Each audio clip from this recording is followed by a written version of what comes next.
My name is Larry, and I want to talk to you about the most effective alternative cancer therapy that I know of.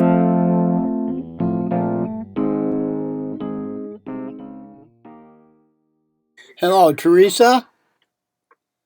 Yeah. This is Larry with Essence of Life. Hey, Larry. Hi. Are you How ready? you doing? I'm doing okay. Are you ready to tell me your experience? Yeah, I kind of jotted it down. Let me get my notes. Okay, this is kind of lengthy, so you can edit what you need to use. Okay, dear. In August 2015, I was diagnosed with colorectal cancer, stage 3. My surgeon wanted me to take radiation and chemo. I asked her why. She said it shrinks the tumor and makes it easier to remove. Well, I have no faith in chemo for colon cancer, so I told her no, but give me a few weeks and I'll shrink it myself. I went on the Joanne Budwig diet and alternatives to boost my immunity and fight the tumor. AHCC, graviola, colostrum, curcumin, apigenin, vitamin C, and a few other supplements and daily baking soda enemas. In 6 weeks, the tumor had shrunk 30%. It had been outside the colon wall, and then it was all inside the colon wall.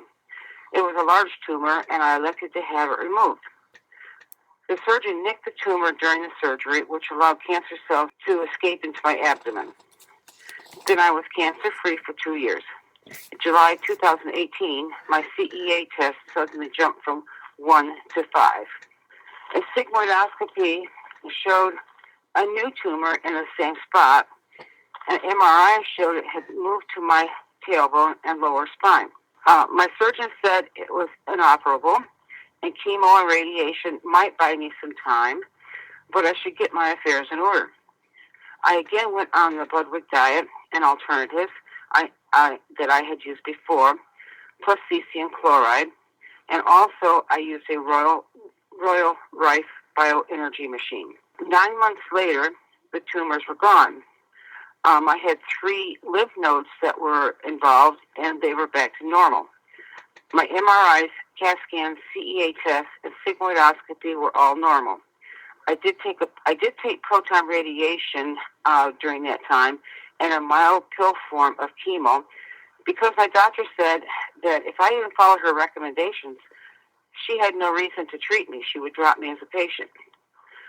Regular radiation would have destroyed my bladder and my anus, plus other organs in the area.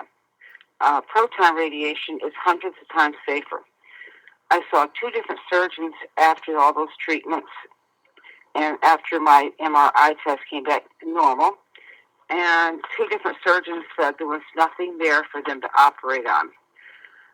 That was April 2019 when I again became cancer-free. I continue to monitor it with sigmoidoscopy, CEA tests, and so far I've been in the clear.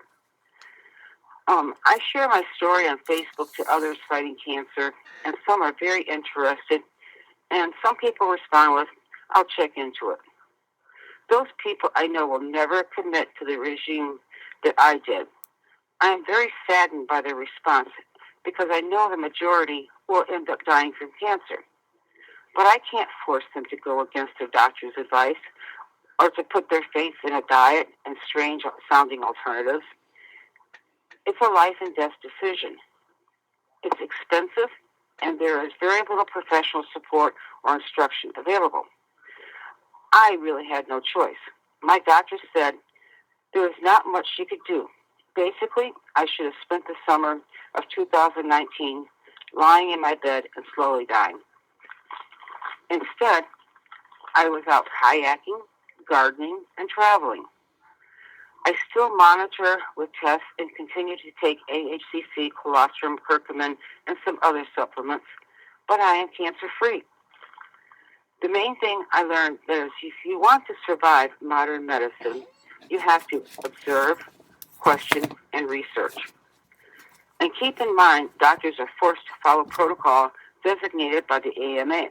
They are not allowed to recommend any alternatives. And chemo itself kills a lot of people. The success rate of chemo in colon cancer is less than 2%. The AMA and the FDA knows it.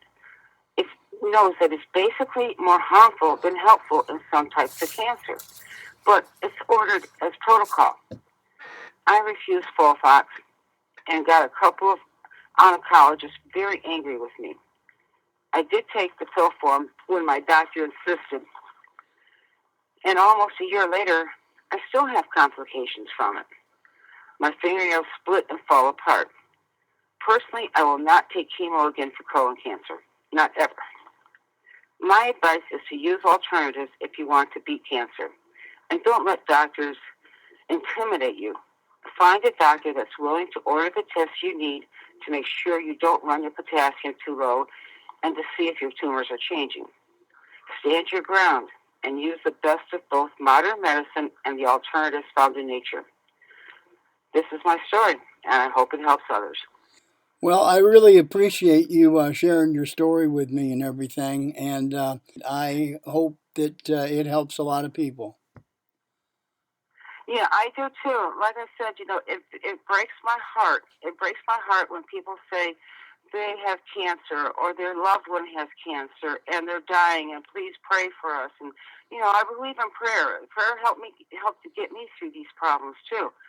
But at the same time, when I tell them you have to do this, you have to try this, and don't just 100% rely on the doctors, because people die from the treatments that they're given. Folfox, chemo kills a lot of people. Directly kills a lot of people.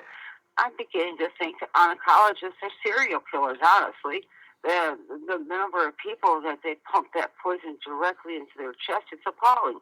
It's appalling to me. But, I tell the people, and I say some of them are interested, but the majority, they just brush it off like, oh, she must be crazy. If that was true, it would be all over the internet. Well, you know what? I've been trying to put it all over the internet. And when they walk away, say, I'll check into it, I know that they're going to die of cancer, and it breaks my heart to see it. But you can't force people to do that. Theresa, tell me, what do you think of the pH therapy and the cesium, how it played a role in what you did? What do I think of that? I think it's a miracle. I think it's a miracle. I don't think that, I think cesium chloride alkalining my body and making it a hostile environment for the tumors, I think that was a major factor in my eradicating the cancer cells. If I have cancer again, I will definitely use cesium chloride. I have no doubt about it. Did you get the support that you needed while you were using cesium chloride? Yes, you guys gave us a lot of information, a very, very helpful information, and my husband is the one that actually studies all these things for me, and because his mind is geared toward that sort of thing, and so he studied this, and he's the one that says, okay, you got to do this, you got to do that.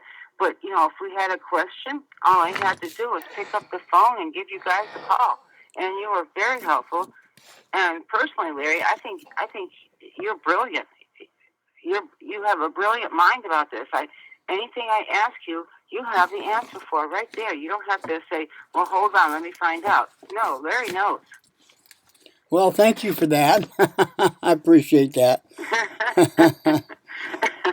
Well, anything else I can... No, that's it. I think I'll let you go now, and I really, really appreciate it. Okay, well, if I can be of help to you or, to get this word out there, just let me know. If you need me to testify, I will definitely testify that I have told you the truth, the whole truth, and nothing but the truth. I would love to see more people not lose their loved ones to cancer. I'm at the point now where I'm very disgusted by the doctors and the oncologists, and I think, like I said, I consider them to be serial killers. Right. Because they know that stuff is killing people, and they continue to push it on people when it's, what, the doctors never really said anything positive when I go there and all of a sudden I'm cancer free, they just brush it off like it never happened. And I'm like, hey, people, you told me I was go home and get my affairs in order, that I should be dead in a year, and I'm out here kayaking and traveling and having a great summer. Don't you want your patients? Don't you want your patients to live? That's a good question. That's the difference. Yeah, it's terrifying. It's terrifying to me to know that money rules medical care. I It's all know. about money. I know. 30 to 40 people per month die from using chemo. It's sad that people don't know more about this.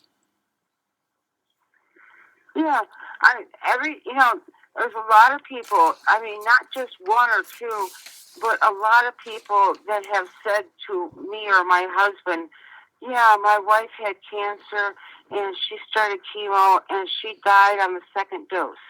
Right. Yeah, they put a damn hole in your chest going to your main vein. They pump poison directly into your heart. What do you think it's going to do to you? I know. Oh, it's terrifying. Right. It's absolutely terrifying. I told him, no, you're not putting that in my chest. You're not doing that to me. And I had an oncologist, honest to God, that wrote a nasty letter in my record. I had been in emergency about a couple weeks before that for sciatica, and they sent me home with a prescription for OxyContin. And I told him that the oncologist, when he came in, that I was taking it, and he wrote in my chart that I was getting OxyContin from an alternative source, suggesting that I was out on the street buying drugs, and I had been in the emergency room at the same damn hospital just about 3 weeks before that. And they determined that my problem with sciatica was so severe, they sent me home with opioids. And he wrote in my chart that I got it from alternative sources. That's an oncologist. And you know why he wrote that? Because I refused to take his damn poison. That's a shame. Yeah. That's a shame. Yeah. It lives in my chart right now. It's still there. Yeah. It's still there. And anybody treating me in the future has access to that information. And it's suggesting that I go out and I buy drugs on the street. Hell no, I don't buy drugs on the street. I don't even know what half of those things are out there they're talking about. They drug test me. They drug test me because I have neuropathy in my feet and my legs. And so I have to go to a pain clinic, and they drug test me. And guess what? It's negative. That's good. Yeah. So, I'm fighting doctors day in and day out, all the time. I'm fighting doctors with this garbage. Did you know that chemo drugs are the only drugs that a doctor can buy directly from the manufacturer? No, I didn't know that. Did you know that? No. Yeah. My husband told me about that. The chemo drugs can buy them directly from the manufacturer, so they don't have to go through a distributor like all the other drugs that are used. No, chemo drugs they can order straight from Pfizer, Bayer, whoever's making them. Wow. And they're expensive. Yeah.